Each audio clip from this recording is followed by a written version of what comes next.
Orang Indonesia itu aneh. Takut dengan makanan haram, tapi tidak takut dengan uang haram. Ada babi, zizi, uang korupsi, qalu. Kenapa bisa itu penafsiran ya berarti? Ya. Jadi begini, kenapa mereka takut dengan babi? Takut dengan babi. Kamu tahu babi itu mengandung apa? Mengandung cacing pita. Oh salah. Katanya babi, cacing pita. Enggak, babi itu mengandung anaknya. Oh iya benar. Masa anakmu? Kena lagi gue. Nah, kamu tahu kenapa babi itu kalau jalan anaknya babi itu menunduk? Malu katanya sama ibunya. Punya bapak babi. Iya. Beda dengan kancil, jalannya lonjak-lonjak. Iya. Dia seneng punya bapak bukan babi kan. Lucu lagi. Dan babi itu kalau lari itu nggak bisa langsung belok. Iya, dia nggak bisa. Karena nggak punya sen. Enggak dong, enggak gitu dong. Kenapa babi itu haram? Haram. Apalagi, iya, haram. Iya. Kita tahu haram. Iya, babi itu haram. Apalagi babi buta. Membabi buta ya. Udah. Coba kan maksudnya aku pernah baca kalau ada tuh jadi babi itu di peringkat berapa secara dosa ya? Ada nggak sih? Apanya? Ya termasuk karena keharaman babi itu langsung dinas oleh Al-Qur'an. Iya ada tuh berdasarkan peringkat katanya. Iya. Ada ya? Termasuk dosa besar. Iya. Nah, termasuk dosa besar. Makan daging babi dan lain sebagainya. Saya nggak tahu kenapa orang itu takut dengan babi, bisa menjaga dirinya dari babi. Tapi banyak yang tidak bisa menjaga dari khomer umpamanya. Padahal keharaman khomer juga dinas oleh Al-Qur'an. Betul. Makanya dulu Pak Jokowi ketika membuat legalitas miras, saya orang yang pertama kali protes.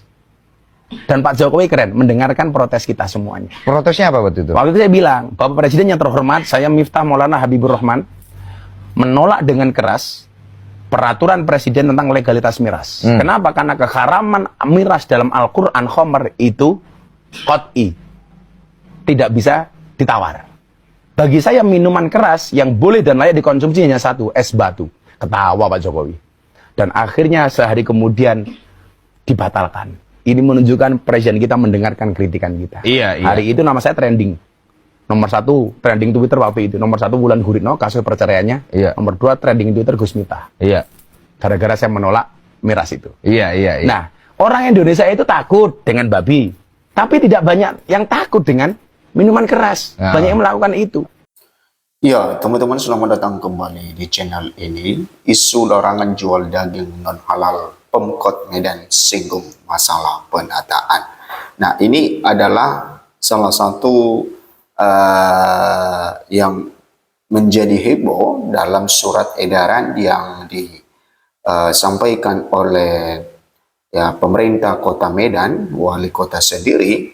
Ya, di dalam surat edaran itu bagaimana penataan dalam penjualan daging non halal, sehingga beberapa hari yang lalu teman-teman heboh mengenai hal ini, dan 2 hari yang lalu dilakukan demo besar-besar di Kota Medan dan memiliki hasil kesepakatan bahwa surat edaran yang disampaikan atau yang dikeluarkan oleh wali Kota Medan itu resmi dicabut. Itu artinya bahwa seharusnya sebelum surat edaran itu dibuat,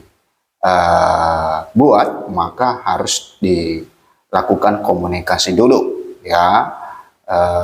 kepada para tokoh masyarakat, tokoh adat tentunya, supaya ketika surat edaran itu dikeluarkan, maka masyarakat tidak saling tafsir-menafsir, tidak saling tuduh-menuduh, dan juga tidak memiliki satu kehebohan yang sangat luar biasa. Nah, kenapa ini menjadi heboh dan viral? Ya, tentu karena tidak ada penjelasan yang benar-benar, artinya masyarakat hanya menafsirkan mengenai surat edaran itu. Makanya pemimpin itu sangat penting sekali untuk merangkul warganya tentang kebijakan yang dia buat, karena kebijakan yang dibuat itu adalah kebijakan yang menyangkut tentang kehidupan orang banyak. Nah, di sini dikatakan video menampilkan protes surat edaran wali kota yang diduga melarang penjual daging non halal di kota Medan viral di media sosial. Pemkot Medan membantah soal larangan tersebut, melainkan hanya mengatur lokasi penjualannya.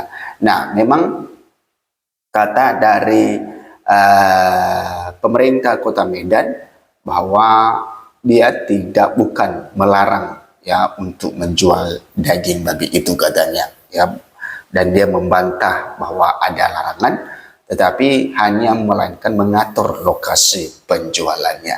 Nah, memang ketika penjualan daging ini teman-teman, yang dulunya mereka tetap di situ, maka itu mengakibatkan efek ya bagi mereka ketika itu ya mereka dialihkan ke satu tempat ya, ke tempat yang tertutup, maka tentu ya langganan-langganan mereka ya pasti akan ada yang hilang. Nah, inilah yang harus dipikirkan sebenarnya ya, supaya pekerjaan masyarakat yang sudah ada itu tidak kehilangan. Ya, harusnya ya pemerintah memberikan pekerjaan, ya menambahkan pekerjaan ya bagi masyarakat, lapangan pekerjaan supaya ya warga kota Medan khususnya bisa ya sejahtera. Nah, di sini dikatakan beberapa video yang viral terkait protes pelarangan penjualan daging non halal berasal dari berbagai organisasi masyarakat di kota Medan. Beberapa ormas ini menilai pelarangan tersebut merupakan bentuk diskriminatif kepada pedagang daging babi. Nah, ini diduga ada dugaan diskriminatif terhadap pedagang daging babi. Nah, tentu kalau di kota Medan pedagang daging babi adalah itu bisa kita temui di mana-mana teman-teman ya, karena ya hampir berimbang ya orang yang mengkonsumsi daging babi di sana dengan orang yang tidak mengkonsumsi daging babi, maka hampir berimbang. Jadi ya ini harus yang dipikirkan oleh ya pemerintah kota Medan supaya ketika nantinya direvisi kembali surat edaran itu, maka tidak menimbulkan ya pro dan kontra lagi. Oke, merespon hal tersebut, Asisten Pemerintah dan Kesra Sekretariat Kota Medan Muhammad Sofian mengungkapkan ada salah penafsiran terhadap surat edaran Wali Kota Medan tanggal 13 Februari 2026 tentang penataan lokasi dan pengelolaan limbah penjualan daging non halal di wilayah kota Medan. Nah, kenapa ini ada kesalahan tafsiran? Ya, karena ya tidak ada komunikasi dulu. Harusnya ya itu orang-orang atau perwakilan dari para pedagang daging babi itu harusnya dipanggil dulu ya, supaya nantinya ketika surat edaran itu dikeluarkan atau diterbitkan, maka tidak ada yang namanya salah tafsiran ya. Ini menjadi satu perhatian dan juga menjadi satu hal yang harus diperhatikan oleh Wali Kota Medan ke depan. Ini menjadi satu pengalaman penting teman-teman, karena ya ketika masyarakat salah menafsir, maka tentu yang terjadi adalah kegaduhan. Dan kenapa salah tafsir? Karena tidak ada komunikasi dulu kepada masyarakat.